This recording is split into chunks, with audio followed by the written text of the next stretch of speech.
What did they taste? We didn't eat them. I tried to challenge my employee to eat them. Then I told him no, because he is known for having an iron stomach. But we did not. We just disposed of them. Somebody's homemade pickle bucket. But you never know what you'll find. I found wild growing tomatoes last Wednesday. We did a little sweep, and I found a little patch, and the tomatoes were ripe. Never seen anything like that. You never know what you'll see. You never know. Well, it's 4:01, and just to let everybody know, I am recording this, so that's part of our minutes. And if you could also, in your chat box, put your name and organization, and that's the easy way to sort of get an attendance list, and I'll remind people as they log on. We do have an interesting agenda today. Let's see. And so we have our roll call and introductions, which we'll do in a minute, and approval of the agenda. And many thanks to Victor. One of the things that a couple of us have talked about was using this opportunity to learn a little bit more about the river and some of the recreational opportunities there. And so Victor has agreed to go first, and we're going to have a nice talk about the islands in the Ohio River. And it's sort of our intent to have this done on a regular basis, you know, so each month choose someone, and I don't mind asking. I'm not beyond that. And then a discussion around the committees to make sure that what committee people signed up for. Then I sent out a final email, or an email earlier today from Harry Stone. It turns out the Army Corps of Engineers has approved the final draft. There has been a few changes, but not many. I did not notice any in the recreation section. I think some of the figures were updated. But if people see a change to it, please let me know. We're supposed to let Mr. Stone know by this weekend. And then we have a discussion around the Ohio River Summit. So that's our agenda for the day. And maybe we could, let me see if I can unshare this. And just go through and say who we are, and as our roll call. And we have a couple guests online. And so Richard, why don't you start off and who you are? And Richard's a guest, just to let everybody know. He was very interested in the digital guide, and so I invited him to participate. He's chair of another working group. Like last week we had, or last time we had Heather Mayfield, and this time we have Richard, and hopefully this cross-fertilization of working groups is a good thing. But with that introduction, who are you, Richard? I am Richard Harrison, Executive Director with Horsenko. Been working with Brewster for a few years on Paddle Fest and different things, and with David and Brewster and Jerry and Jack and everyone else probably on here with the Ohio River Recreation Trail. And it just seemed like a natural fit to kind of link this group together with the strategy for the basin. We're just going to go around. Victor.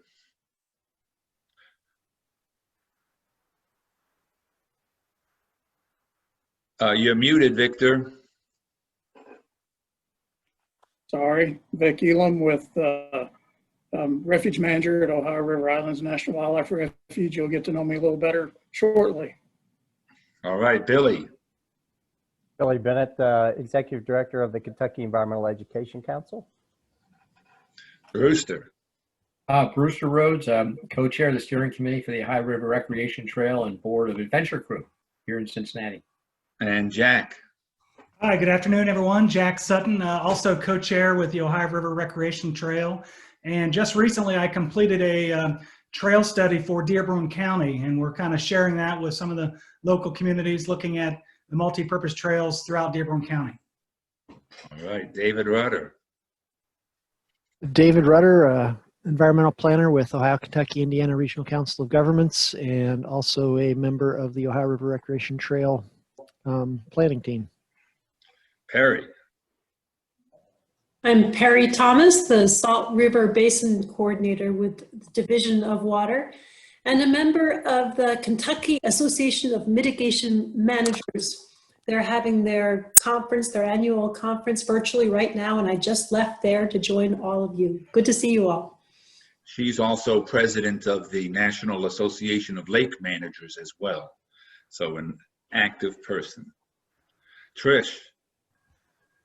Hi, Trish Allison, active paddle sport enthusiast, and recently completed 762 miles of paddling this summer from Pittsburgh down to Louisville, Kentucky, and then about 160 miles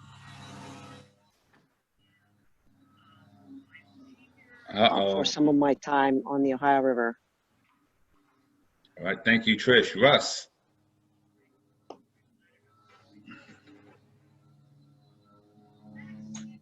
I'm Russ Barnett. I'm at the University of Louisville and have co-taught a bunch of classes with David. And Bridget. Hi, I'm Bridget Taylor. I'm an environmental scientist at Osenko. So I focus on water quality testing. Lizzie. Hi, I'm Lizzie Hessick. I'm a program manager at the Pennsylvania Environmental Council.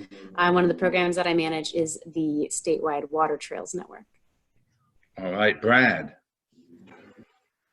Hi, I'm Brad Collett. I'm an associate professor at the University of Tennessee in Knoxville. I teach in the School of Landscape Architecture, and I'm director of the Tennessee Riverline Partnership. And I think Heather is online. Hi, I'm Heather Mayfield. I'm director of the Foundation for Ohio River Education and also an Orbis Steering Committee member and work group leader for Knowledge to Inform Decisions, and happy to join these meetings when I can so we can foster some good synergy between our work groups. So did I leave anybody off? So once again, our agenda is, sort of look at our agenda, but then Victor's going to talk about the islands in the Ohio River. And then we're going to talk about our committee structure and what people signed up for.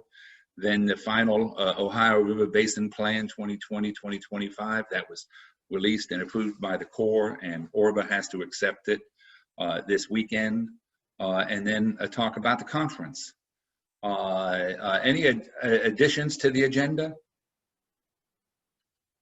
Without hearing any, I'd like to introduce Victor. I have been up to the islands in the Ohio River National Wildlife Refuge a couple times. I visited their visitor center, just a fascinating place.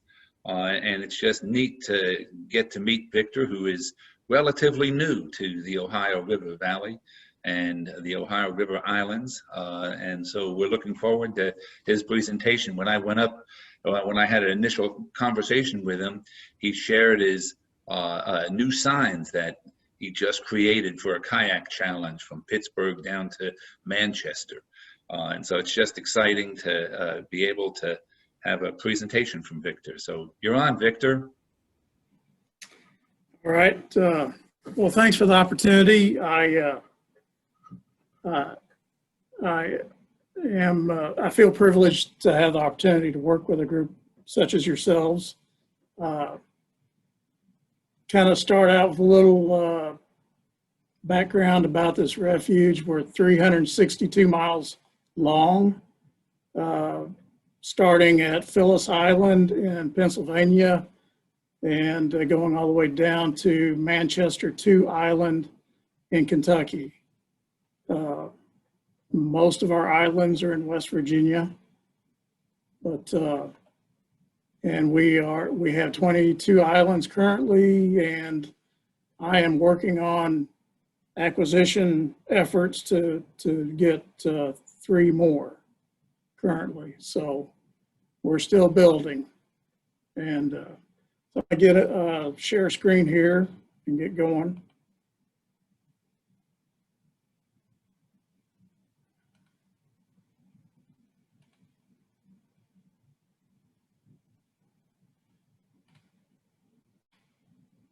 Is that working? Okay, so this is our, what our mission's all about. You can read that. It kind of goes along with the mission of the Fish and Wildlife Service, which is working with others to conserve, protect, enhance fish, wildlife, and plants and their habitats for the continuing benefit of the American people. And then in addition to that, we're within the Fish and Wildlife Service, of course, this is a part of the National Wildlife Refuge System, which has an additional mission of administering a national network of lands and waters for the conservation management, where appropriate, restoration of fish, wildlife, plant resources, and their habitats within the U.S. for the benefit of present and future generations of Americans. So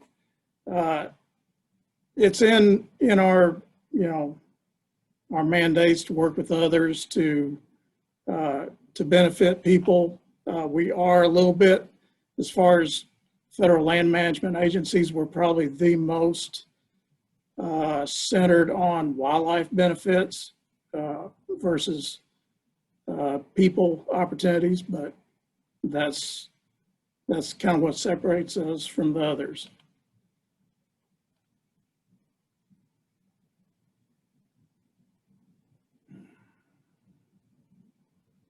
It's not going to advance. Looks like.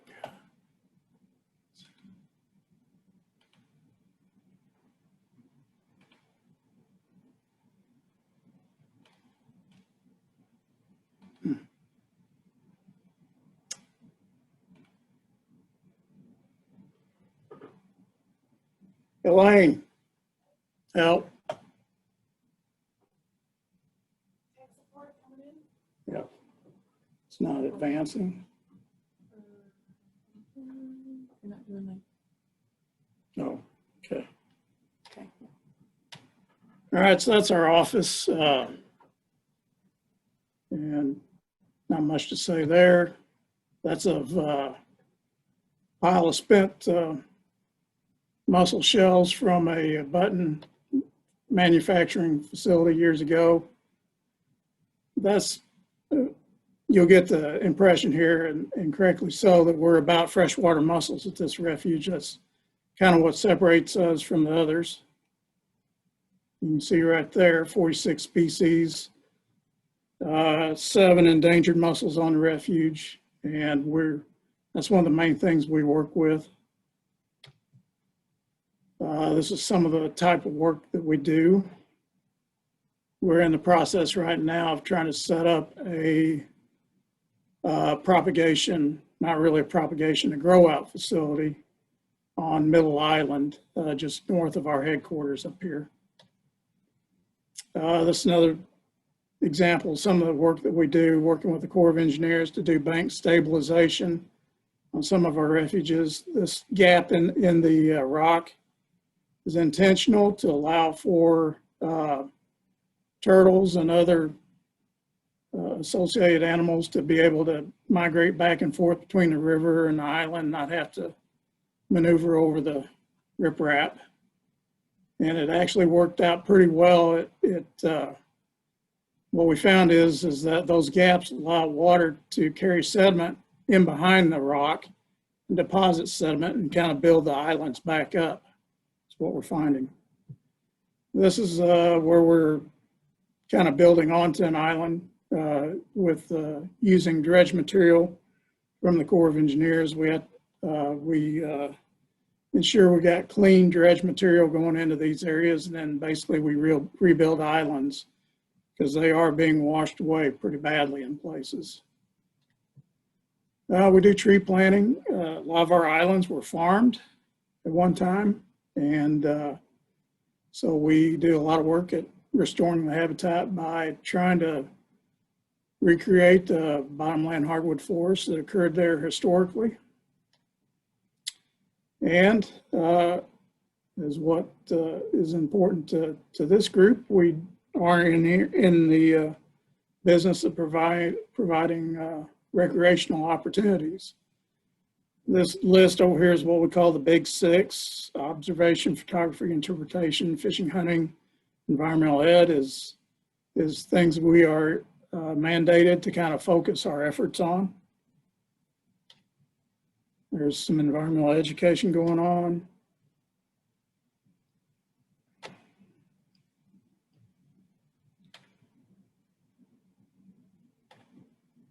And like David was saying, this is one of the things that we've kind of embarked on. I was looking for an opportunity to get people out to our islands to experience them and enjoy them. And this kind of had a brainchild of coming up with this kayak challenge. Basically, 20 of our 22 islands will be in this challenge. Each one of the islands will have the name of the island on a sign on the island. We'll have GPS locations. We'll have a website where they can go and find out all the information. People can kayak to the islands, take a selfie with the sign on each island. And the idea is they get selfies with all of the island signs and they complete the challenge. And we're trying to come up with some kind of reward. We haven't quite got to that point yet, but something as recognition for completing the challenge. Also, each of the islands has will have a distinct website that you can go to, and it'll talk about the history of the island. And there's some pretty interesting islands, pretty interesting history on these islands. The yellow sign here is just a sign that we put on shore to help kayakers locate where a good landing point would be to get them close to where the sign would be that they're trying to find. So this is one of the things here recently I've been going after is putting in kayak launches. We're going to be putting one in here at the refuge potentially next year. Right now I'm going after, there's some federal funding available in a program called FLAP, which is Federal Lands Access Program, which basically it targets non-federal lands that can provide, help provide access to federal lands. And I'm working with the city of Williamstown and the city of Vienna to potentially get funding to install kayak launches at those two cities. It's unfortunate I wasn't notified of this funding opportunity until recently. Basically, I have a month to make this work. If I had had more time, which traditionally you have 3 or 4 months notice to put your proposals together. Not the case this time. If I'd had more time, I probably would have reached out up and down the river more. This funding is specific to West Virginia, but there is, I would have to reach out to other states, but I think potentially I would be able to target this funding avenue for other states as well and potentially put in kayak launches all up and down the river using some of this money. Because like this year for West Virginia, there's $1.7 million available. So it's a good resource to tap into. I'm trying to work it as best I can. Kind of limited this year, but I'm going to try to get prepared for next time this rolls around, which is usually like every 4 years or so. Next time, I hope to be a little better prepared for it, and we'll have some projects lined up and maybe extend this number of kayak launches up and down the river a little bit better utilizing this program. And that's all I had, David. Any questions?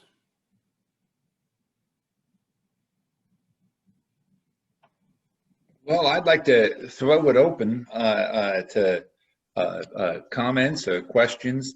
One thing I have done is I have talked with Dr. Chuck Somerville up there at Marshall University, and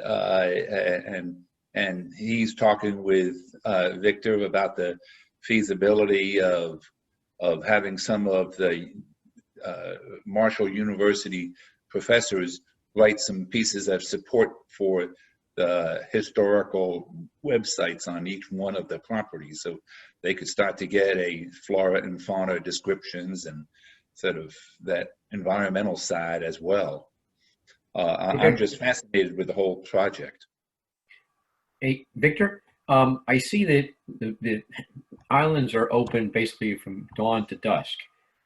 So is there any prospect or possibility that they could be available in limited areas for low impact camping? I mean, you have these wonderful locations, and frankly, there's very few on the mainland. And I'll tell you, I bet your kayak challenge would be even more popular if you could also provide opportunities for people to basically leave no trace behind camping opportunities. Yeah, Brewster, I have thought about that, and I agree. That would be a great opportunity. Once we kind of get into this, I may kind of look at the potential for issuing special use permits to allow for that type of use. And that's probably the only way I would go about it, because I really don't want to open it up for everybody. No. But really, folks that are doing this challenge, they need to be coming to our website to kind of get the information in the first place. And I can put that on our website that basically if that's what their interest is, that, you know, I may make that available through issuance of a special use permit for that activity, which would be. I love it. Thank you. Written specifically for those individuals. Yeah. Victor, is there anything on these islands on the terrestrial ecology that is unique or deserves special protection? I understand the mussels and I applaud you for that, but I'm wondering, because of the size and the proximity to the shoreline of the Ohio River, whether or not anything on these islands are any particularly unique or not. You know, a lot of these islands, like I was saying, they were farmed, and almost all of them the timber was harvested off of them historically, because of course they used the river to float logs down. And so the islands were low-hanging fruit. So, but that being said, we do have some West Virginia state record trees on a couple of our islands. So there is some out there, some interesting, unique things to see that definitely I've kind of looked at pointing that out on those websites for the particular islands. Victor, how many islands are there in the Ohio River? You know, I don't know for the entire river. We've got 22 so far, and I would say, you know, within my stretch that I'm looking at, there's probably only 8 or so left that are worth me going after. Some of them have been turned into resorts and things like that, so they're not going to be conducive for my use. But beyond, you know, what's below, there's not too much north of where we're at, but, you know, further down, I'm sure there's a lot more islands. I have talked to our realty department about expanding the refuge further down. And unfortunately, it's not been popular with not so much my realty division, but some of the upper management. So I'm kind of restricted to the area that I'm in right now. Hey, Victor, what is the size of those islands, or the range of acreage sizes? They range from probably an acre to, I know one of them's 220. I think we got one that's a little bigger than that. So but around 250 acres is the largest, all the way down to probably 1 acre. Thank you. Yep.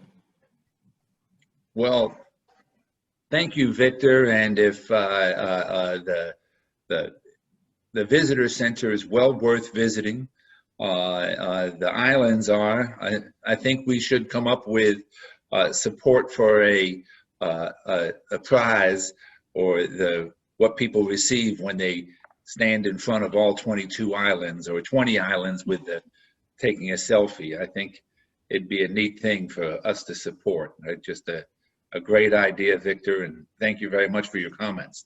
Anything else?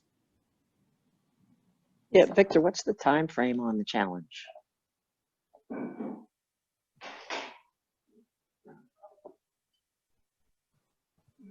We are currently trying to get all the signs out to all the islands, and we've got half of them posted so far. And so we're hoping to finish that up this fall. We're working on it now. The weather's really nice.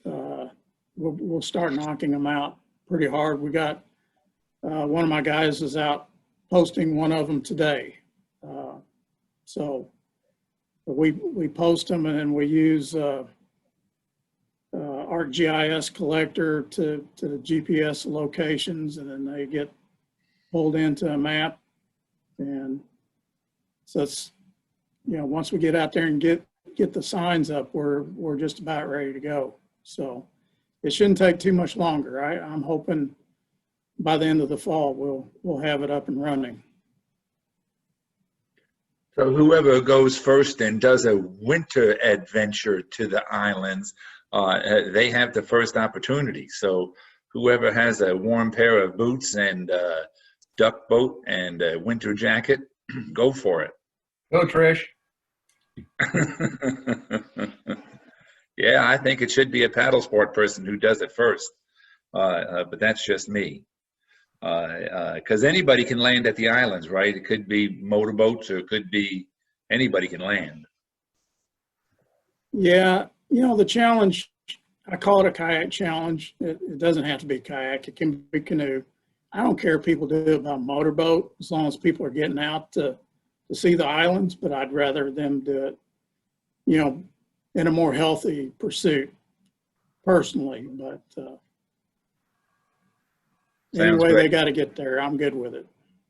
Well, Brewster and sponsors a Great Ohio River swim, so you better watch out. Maybe some Cincinnati people are going to come up there and swim to every island. Well, once again, thank you, Victor. And he has a great website.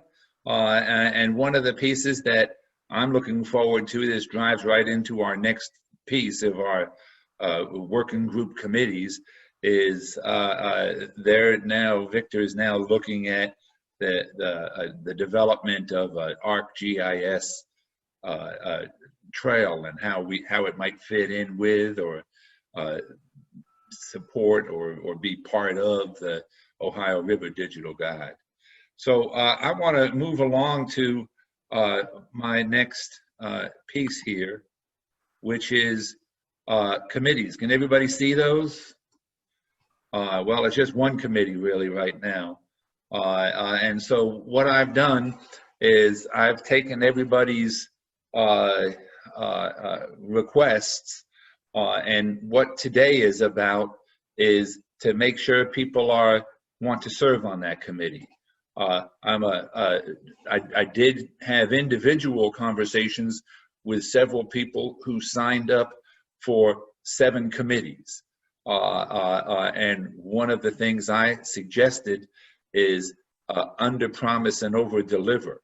And yes, if somebody wants to work full time, they certainly could sign up for all the committees. But as I go through these, if you see your name on one of them that you don't think you want to be part of right now, just because you're not part of it doesn't mean you can't contribute. And so my dream is to have an active working group. And so if you could email me or put it in the chat or you know, mic yourself and tell us right now. And so what I've done is gone through, and each one of these committees, I did not put up here the description of it. These, as I said, you know, the Army Corps has finished off their plan, and each one of these objectives is pretty well spelled out in there. Now, as we said earlier, we can amend these to be more basin-wide, and that's sort of the objective. So Greenway and Blueways, we have 11. That's the largest committee, and that's just really seeking to support and enhance existing greenways and blueways in our basin, as well as think about how they work together. And so that's greenways and blueways.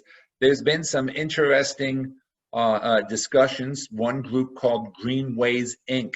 with Chuck Flink, who is a greenways planner, has talked with the Ohio River Recreation Trail about ideas.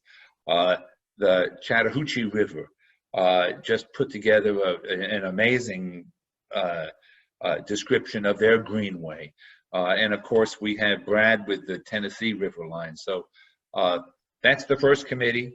I'm not going to really spend too much time unless if people want to make comments on any of the individual committees. But I'm not going to spend too much time right now talking about the, you know, what their charges are.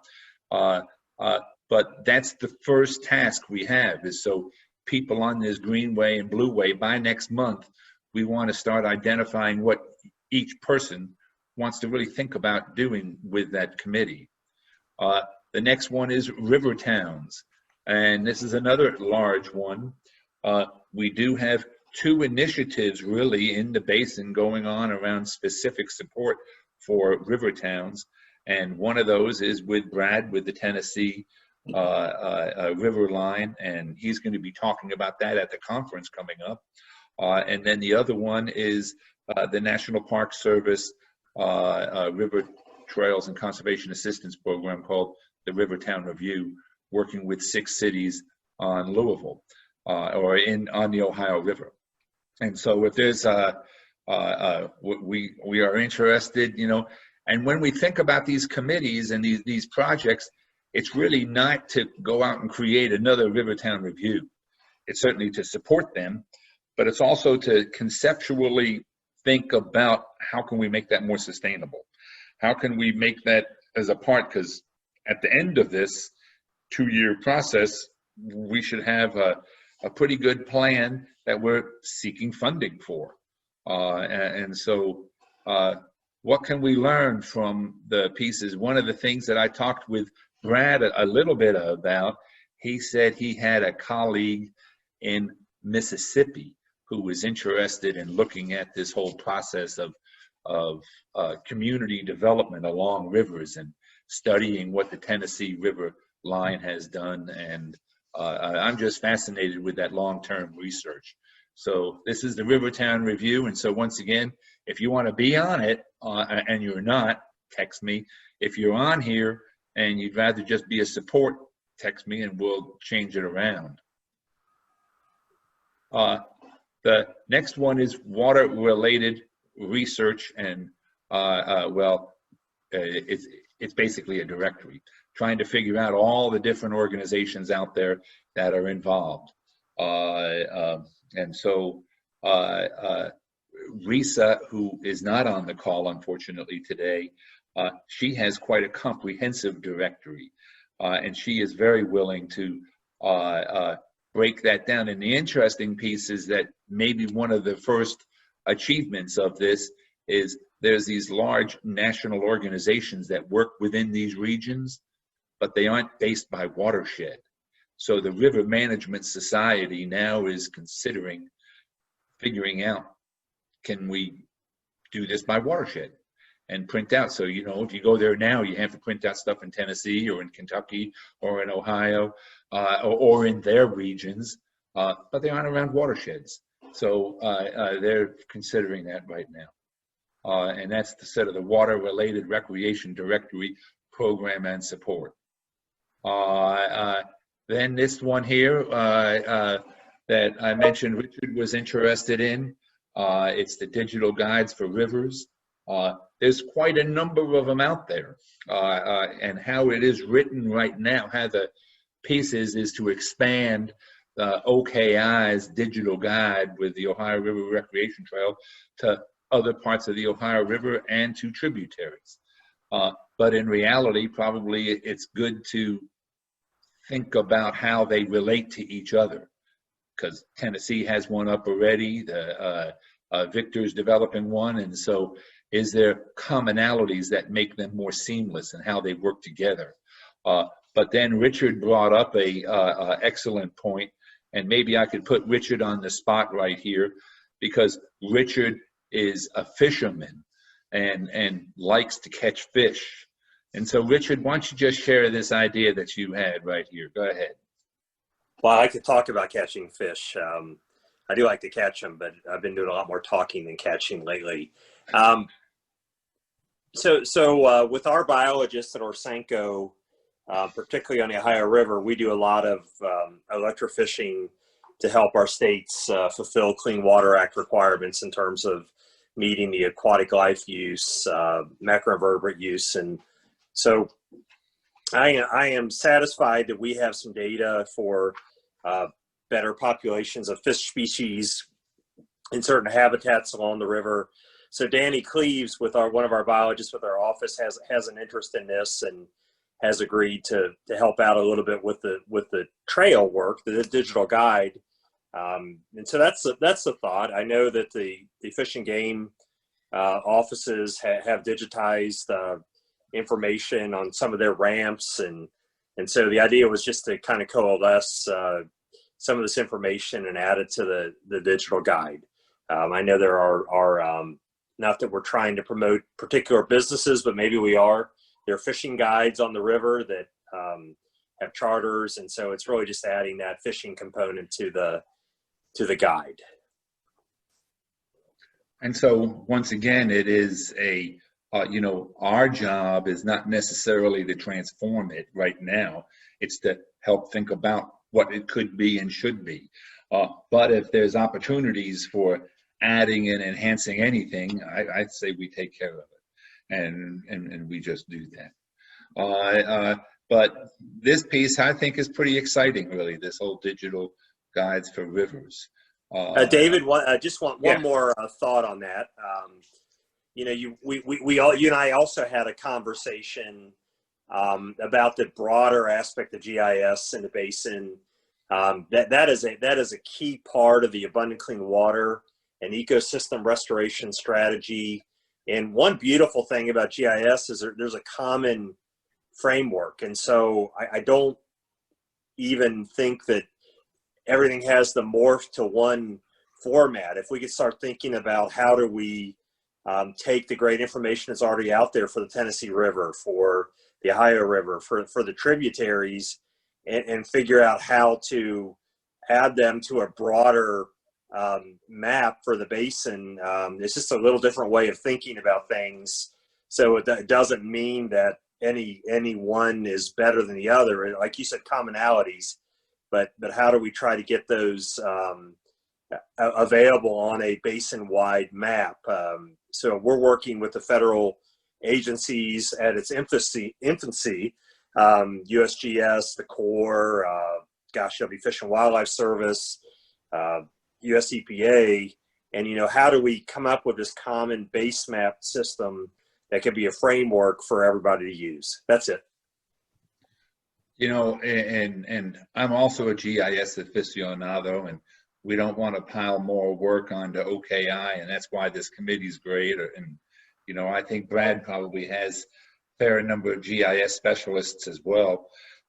In the Chesapeake Bay region, they have a fascinating thing called the green print, and basically what it is, it's the ecological features, the recreational features, the development features, all built into one website that's used for planning. And so I think as we look around the United States, I imagine the Great Lakes has something similar too. And so I think I think this one could be very large. Yeah, and I gladly defer to David. It's more just the concept that we're using for abundant clean water and gosh, citizen science. I mean, really every aspect of this plan has a GIS feature. David, we talked a lot about this one. Do you want to comment at all on? I do want to say GIS may be the basis for all of those, but the data sets that are a part of that, and this is the challenge that we run into in trying to pull in other data sets. It doesn't follow the same layout of that information, the same underlying collection of that background information, addresses, descriptions, and so the challenge in creating a very large system that's pulling in data from all of these different sets is that each one of those then becomes a different data set in and of itself. That you have to turn on and off and don't necessarily tell you the same information in the same way. So that's kind of the challenge in creating that larger piece. And you know, OKI I think is happy to be put upon if there's funding to pay for the work to do it. That's kind of the big piece in ours, being a regional organization. When we start doing projects that start getting far afield from our 8 counties, then and we have done them, we've got a history of doing them, but it's with additional funding that's not coming from our local governments, because they don't appreciate us spending their money and outside of their area. Thanks. Next group is 5 people with funding of water trails. And this in part is similar to number 1, really, with greenways and blueways. This is just more of the money side of it. And then we have 3 more that have 4 each. So the fishing and hunting and paddle sport education. And so we have, by the way, Seth, who is not on this phone call, he's talked to Kentucky Fish and Wildlife, and he's representing Kentucky Fish and Wildlife as well. And then public outreach and public outreach to support outdoor recreation. And the last one on here is vacant federal and state lock houses and grounds. And this one I've already talked to the Army Corps, and they have a new archaeologist / historian who is interested in this, and he can't join the committee, but he can be of support of it. The last one really is this removing low-head dams. Victor was really the only person who signed up for it, and it turns out that the National Wildlife Federation, with their healthy and productive ecosystem working group, has a focus on this as well. So most likely this action item will transfer over to them. So those are our committees. I'd like to throw it open for any public comment, thoughts. And you know, is there too many? You know, we do what we can do. That's all we can do. We have 2 years. Let me stop sharing here. And should we just go around the table here and see what people think? How about you, Perry? You know, what's your overall thoughts right now about this committee structure and where you fit into it? And do you want to commit to anything now? Well, I am ready to get to work on blueways and greenways. Wondering how we're going to organize ourselves. Okay, that's one good question, how we're going to organize ourselves. Right now, each group is self-organizing, you know, so it's a group of individuals. And so, which I can certainly give everybody email, stuff like that. I don't mind at all facilitating some of that, but I think you in particular, Perry, have that ability. And so assume that responsibility for your group then. That's a great comment. Oh, boy. That definitely will shorten all future comments. Oh, excuse me. I didn't mean to say that at all. No, but I think seriously, you know, and we can. Orba has not set up any guidelines, grounds, or anything like that at all. So, just to let you know, I think several of the other committees haven't even met yet. So we are further along than others, and we'll find out. You know, the next part of this agenda, we'll find out more about that. But let's go on around. Russ, you said something. What's your observations? Any thoughts? Well, I've got to think about how you've broken this out. But I was intrigued with Richard, with your comments on aquatic life. And I live south of Frankfort, so I'm on the Kentucky River, but I'm pretty far from the Ohio River. And yet we have here in this town several nationally known wildlife guides. And after you made that comment, I did a quick search on the internet looking for fishing guides in the Ohio Basin. And I'm going to guess it's probably close to 100 different fishing guides. That would be something that would be fairly easy for us to collate that data. It doesn't cost OKI a lot of money or any money just to collect that information so that people might not think of the Ohio River and its watershed as mecca for fishing, but it very well should be. And so we have a number of both lakes and streams in the basin that we could, if we had that information out there, it could be a ecotourism draw. So I had not really thought about it before, Richard, until you made your comment. And if you're also then adding some of the expertise of your aquatic biologist to help kind of shape that of looking at the different kinds of fisheries that are available in the Ohio Basin, that could be pretty exciting. Yeah, our focus is on the river, of course, and I shared a YouTube video Kentucky Afield put together about the falls in the Ohio, and they call it one of the most diverse and incredible fishing areas in the world. So, you know, it's just not what people think about with the Ohio River. We do we do an aquarium setup and electrofish, and I realize maybe that's cheating, but we add fish to our aquarium, and people marveled that it came out of the Ohio River. So there's definitely some work that can be done there. To David's point, I've never tried to have everybody one size fits all. It's more just links. How do we add links and a common symbol that takes us to somebody else's website and just makes information available? Because I don't think we're ever going to get everybody. That's the work of the committee, Richard. I'm going to cut you off and say, hey, Billy Bennett, we haven't heard from you. What do you think? Oh, okay. So, no, I kind of like the ones. I would like to make one change, though, and come off the water-related recreation directory and support and go on to the public outreach.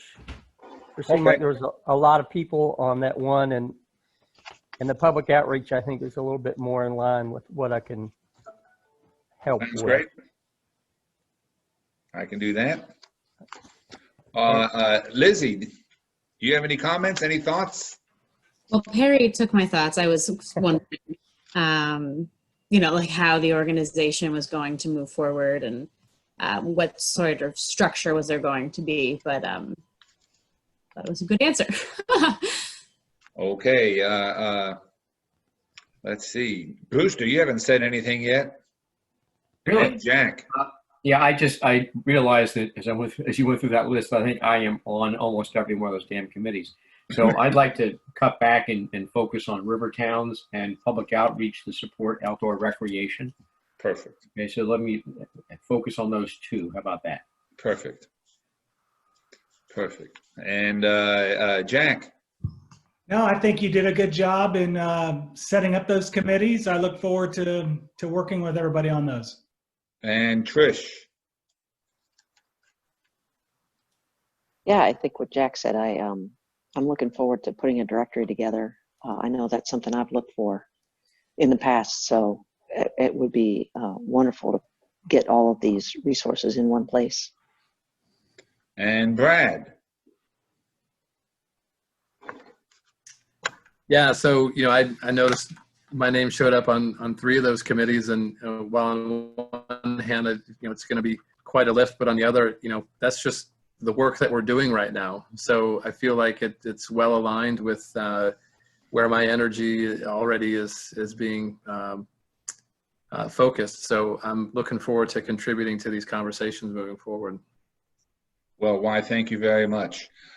Did I miss anybody? Just to let everybody know, when you say that my name showed up on them, I didn't put your name on there. You put your name on there. And so I just wanted to be clear with that. And anything else for the committees? If anybody has any structure committees, I am not the most structured person in the world. I'd rather be on a river. And so if anybody has any suggestions, certainly let me know. We want to move on to our next item here, and that is, everybody can see it down here. We have about 6 to 8 minutes left, and we have a symposium coming up that Richard and I and Heather and 3 other people have to put together with all of your help.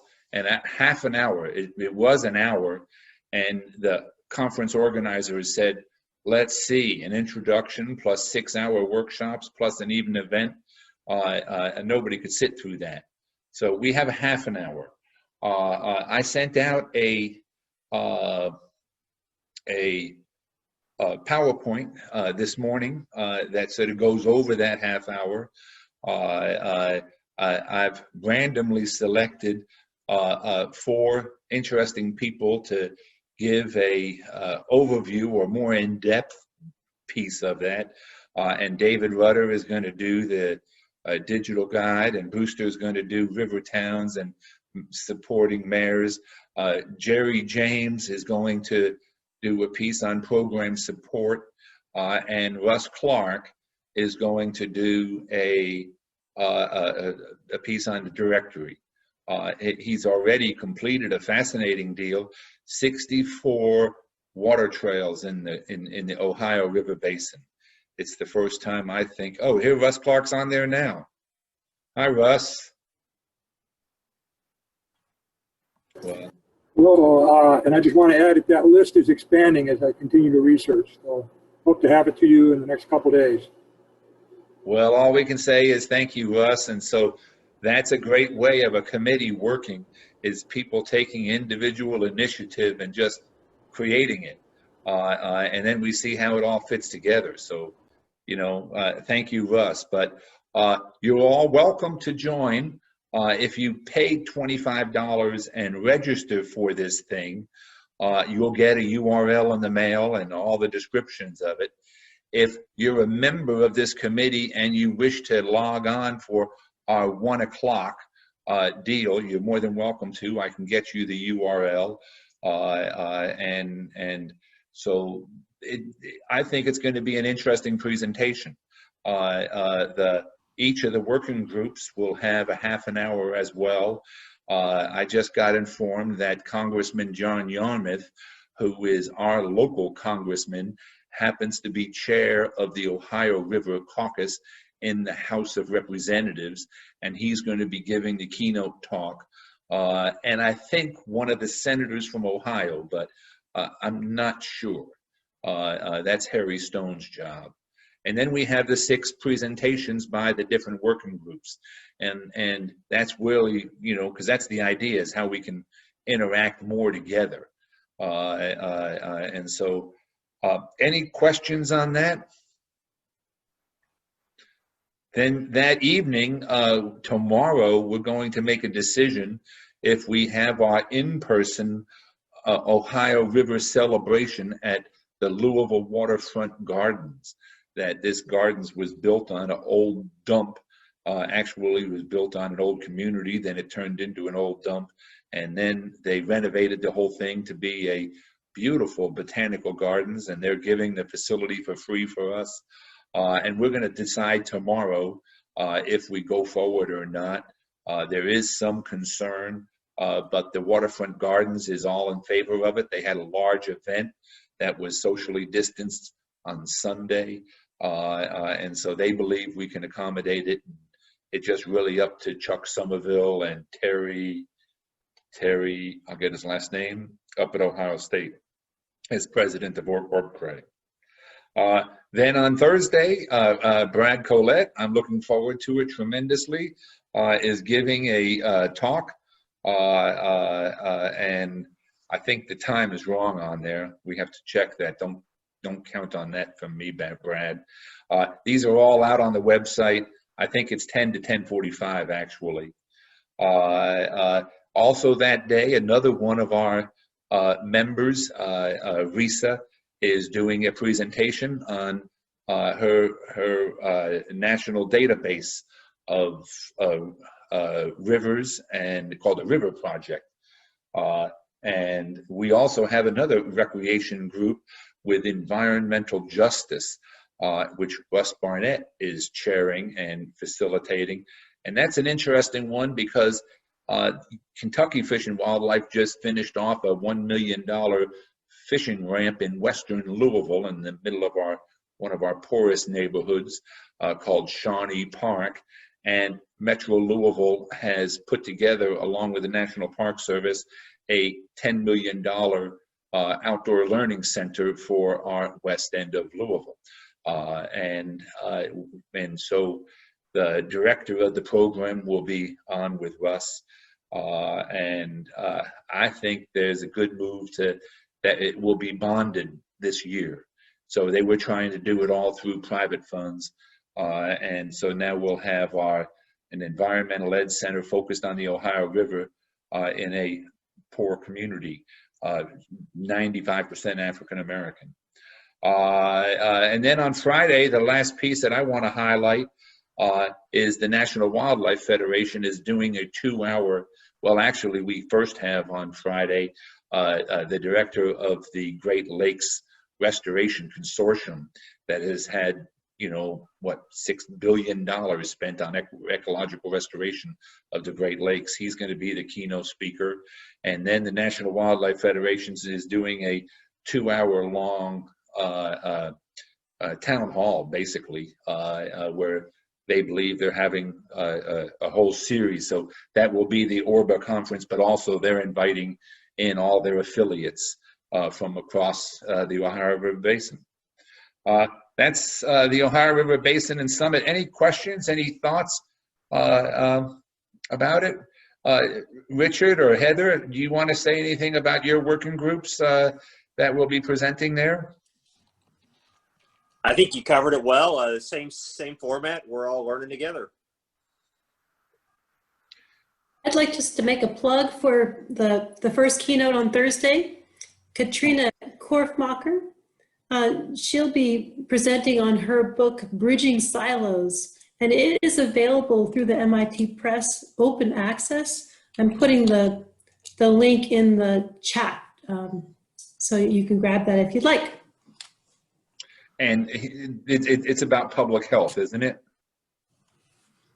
It's about the connections that communities have made between health and the environment, projects that have addressed both needs.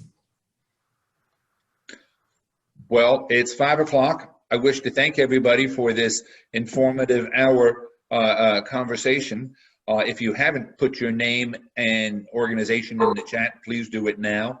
And if you wish to make a 20-minute overview of what you do, it would be fascinating to learn about what Pennsylvania does, you know, and how Pennsylvania organizes itself.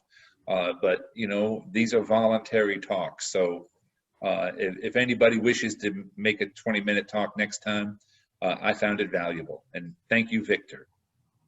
Anything else for the good of the order? Thanks, everyone. Thank you. Bye. Bye-bye. Thank you.